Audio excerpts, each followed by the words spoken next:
জানতে হবে বান্দা।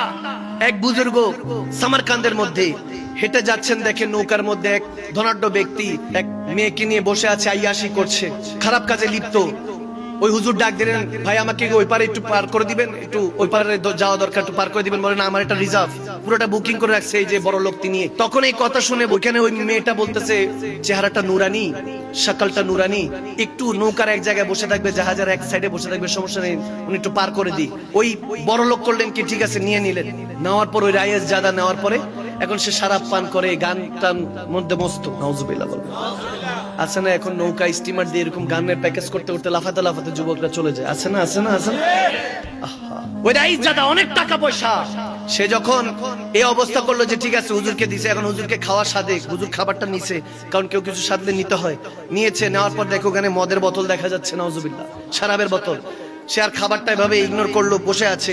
ওই মেয়ে গান গাচ্ছে, ওই রাইজেদা খুশি হয়ে টাকা পয়সা উড়াচ্ছে, আনন্দ ফুর্তি করছে, দুনিয়াদারির মধ্যে যখন ডুবে আছে। তখন ওই হুজুরকে বলে আপনিও আসেন, বলে আমি এগুলো করি না। বলে কি করেন? বলে আমি যখন তেলাওয়াত করি তখন কোরআন তেলাওয়াত করি, আমার যখন আনন্দ করতে মন চায় তখন আমি রবের সাথে কথা বলতে থাকি, সুবহানাল্লাহ বলে।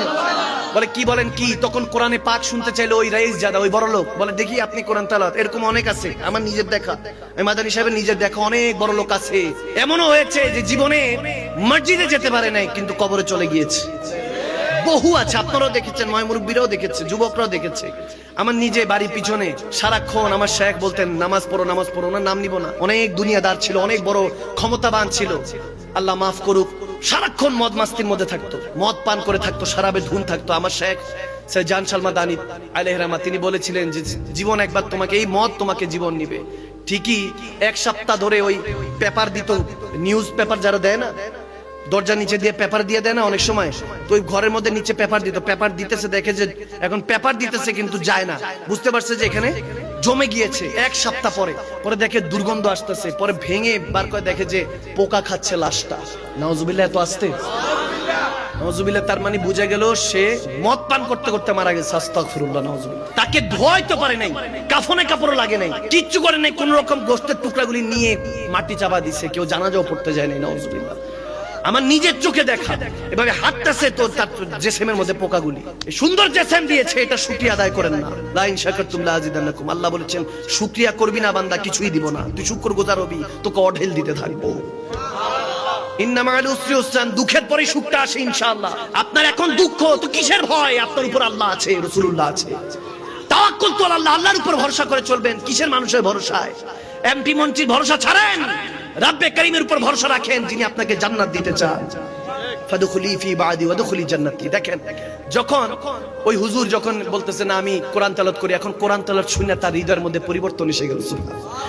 ওই বড় লোক বলতেছে আস্তে করে হুজুর কাছে এসে, হুজুর জীবন অনেক পাপ করেছি, অনেক গুনাহ করেছি, এত গুনাহ করেছি আমি জানিও না কত গুনাহ করেছি, গুনাহ মাপলে পাহাড় থেকে পাহাড় হবে, জীবন অর্ধেক বয়স শেষ। আজকে যদি আপনার কাছে আমি তওবা করি, বায়াত হই, আমাকে কি সে আল্লাহ মহান রব মাফ করবে? তখন হুজুর মুস্কি হেসে দিয়ে বলে, হ্যাঁ রব্বে করিমের কাছে দের হে আন্ধের নেই, দেরি হতে পারে কিন্তু দিবে ঠিকই, তিনি ক্ষমা করতে বসে আছেন, তুমি তওবা করো, সেদিক দিয়ে আল্লাহ ক্ষমা করে দিবে। সুবহানাল্লাহ, ক্ষমা করে দিল। ওয়াকুনু মা সাদিকিন, একদম ওয়াজের শেষ দিকে আছি, গভীর খেয়াল।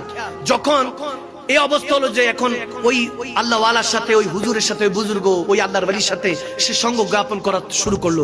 অনেকে চিন্তা করতে পারেন আল্লাহ ওয়ালার সাথে কেন চলবো? আল্লাহ ওয়ালার সাথে চললে গিয়ে তারপরে আপনি কয়লা থেকে হীরা হতে পারবেন। যখন ওই রাইস জাদা, ওই বড় লোক চলতেছে দেখতে দেখতে 20-30 বছর, এখন আল্লাহ ওয়ালা নামাজ পড়ে, সেও নামাজ পড়ে। ওই বড় লোক চলতে দেখা গেছে নিজের ধন সম্পত্তি যা কিছু ছিল সব দান সদকা করে দিয়েছে, নিজের কাছে আর কিছু নেই, শুধু কাঁদতে থাকে। এখন আর সে আর কিছু পরোয়া করে না, শুধু রবের পরোয়া করছে, আল্লাহর কাছে তাওয়াক্কুল করছে, আল্লাহর কাছে কান্না করছে। যখন কাঁদতেছে এরকম দেখতে দেখতে অনেক বছর, ওই আল্লাহ ওয়ালা বলেন যে 20-30 বছর সে আমার কাছে ছিল, এরপরে ইন্তেকাল হয়ে গেল, সে মারা গেল। আমি নিজে দাফন কাফনের ব্যবস্থা করলাম, কান্না করতে করতে তাকে কবরে দিয়ে আসলাম, নবীর কাছে সফর করে চলে আসলাম। আরে এরকম ওই বড় লোক কান্না করে মৃত্যুর আগে একটা কথা বলে গিয়েছে, তার অন্তরের মধ্যে তখন লাগতেছে। তখন ওই আল্লাহ ওয়ালার কাছে সেই বড় লোক বলতেছিল যে শেখ এক গিলা হে জিন্দেগি সে ये गिला है कि तू जरा देर से मिला है। अरे जिंदगीর কাছে একটাই নালিশ যে তোকে তো পেলাম একটু পরে পেলাম, তুই আল্লাহ ভালা ছিলি, তোমাকে পেতে আমার দেরি হয়ে গিয়েছে। সে অন্তর থেকে কান্না করে উঠেছিল। যখন সে ইন্তেকাল করে গেল, দাফন কাফন ওই হুজুর নিজে করলো। করার পরে সে এদিক সেদিক হইতেছে, হুজুর সারা রাত কান্না করতেছে, কারণ সম্পর্ক হয়ে গেছে। মুরিদ আর মুর্শিদের সম্পর্কটা অন্যরকম। এটা কোনো মুরিদ মুর্শিদের বাবা সন্তানের সম্পর্ক থেকে আরো গভীর। বন্ধু বন্ধু যেরকম হয় এরকম সম্পর্ক। যখন এরকম সম্পর্ক, এখন মুর্শিদ মুরিদের জন্য কান্না করছে, যখন সেই বুজুর্গ ওই আল্লাহ ওয়ালার জন্য কান্না করছে, যে তওবা করে সমস্ত কিছু ছেড়ে দিয়েছিল শুধু আল্লাহর হওয়ার জন্য, রাসূলুল্লাহ হওয়ার জন্য কান্না করছে। জানি না আমার বন্ধুটা কবরে কেমন আছে। ওই আল্লাহর ওলি যখন কান্না করছে, স্বপ্ন যোগে ওই রাতের মধ্যে ওই বন্ধু দেখা দিল, বলতেছে হুজুর, ওকে মুর্শিদ আপনি টেনশন করেন না, আমার নবীর সাথে আমার দেখা হয়েছে, নবী আমাকে বুকের সাথে জড়িয়ে নিয়েছে, আর রব্বে কারীম আমাকে ক্ষমা করে দিয়েছে। এখন আমি জান্নাতের মধ্যে নিয়ামতের মধ্যে ব্যস্ত। ওই রব তেনার এখানে দের হ্যাঁ দের নেকি, তিনি ক্ষমা করেন ঠিকই, শুধু ক্ষমা চাইতে জানতে হয়। সে আল্লাহ ওয়ালা যখন ওই রাইত জাদা ওই বড় লোক যখন নিঃস্ব হয়ে কবরে আল্লাহর কাছে গিয়েছে, রাসূলুল্লাহর সাথে গিয়েছে, তখন সে কান্না করে করে বলতেছিল, ये नाज ये अंदाज हमारे नहीं होते, अगर झोली में टुकड़े मुस्तफा तुम्हारे नहीं होते, मिलती हुजूर ना आपके दर से भी इस मंगतों के यहाँ गुजार नहीं होते। अरे এটা তো আল্লাহর ওলিদের শান বলছি, খাদেমের শান বলছি। ये तो था शान खिदमतगारों की, सरदार मदीने का आलम क्या होगा। আরে গোলামদের শান, বান্দাদের শান যদি এরকম হয়, রাসূলুল্লাহ শান কি হবে। আরে রাসূলের শান যদি এরকম হয়, সেই নবী যদি হয়ে যাও বান্দা, সেই রব্বে কারীমের শান কি হবে। তুমি মরতে দেরি হবে না, হিজাব উঠে যাবে, পর্দা সরে যাবে, বান্দা তখন আল্লাহকে দেখতে পাবে। সুবহানাল্লাহ।